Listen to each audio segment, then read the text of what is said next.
안녕하세요. 오늘은 솔향이 은은한 송순주를 빚어보도록 하겠습니다. 밑술은 죽으로 준비를 해 두었고 덧술은 찹쌀3에 맵쌀 1을 섞어서 술을 빚어보겠습니다. 찹쌀은 조직이 좀 더 연해서 부드러운 단맛이 나고 맵쌀은 깔끔한 맛을 줍니다.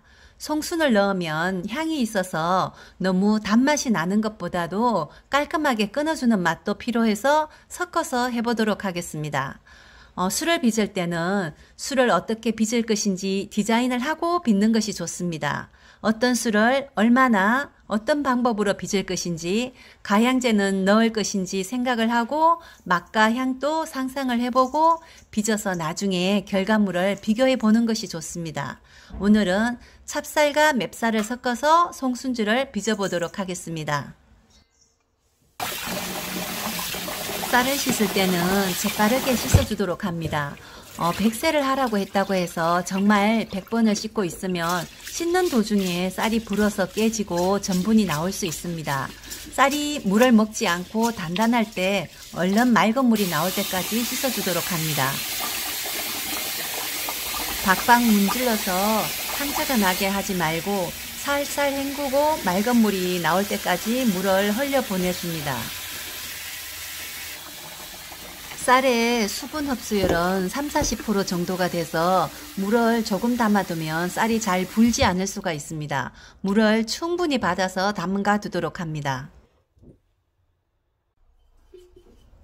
쌀을 서너 시간 정도 불리고 1시간 정도는 물빼기를 해주도록 합니다. 마지막으로 찌꺼기와 쌀눈이 잘 흘러나갈 수 있도록 한 번 정도 더 헹궈주고 물빼기를 해줍니다.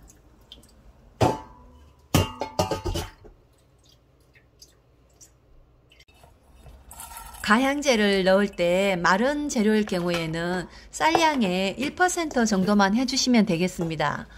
향을 좋게 하고 싶다고 가향제를 많이 넣으면 역겨운 향이 날 수도 있으니 향이 콧끝만 살짝 지나갈 정도로 넣어주시면 됩니다. 송순 같은 경우에는 진이 있기 때문에 술을 완성하고 나면 기름이 뜰 수도 있어서 한 번 더 뜨거운 물에 데쳐서 하는 것도 좋습니다. 이렇게 가향제를 조금 넣어서 향이 날까 하시겠지만 송순 같은 경우에는 향이 진하기 때문에 충분히 은은하게 좋은 향이 납니다. 찜솥에 물이 끓으면 찜기를 올리고 한 50분 정도라 생각을 하고 고두밥을 쪄주도록 합니다.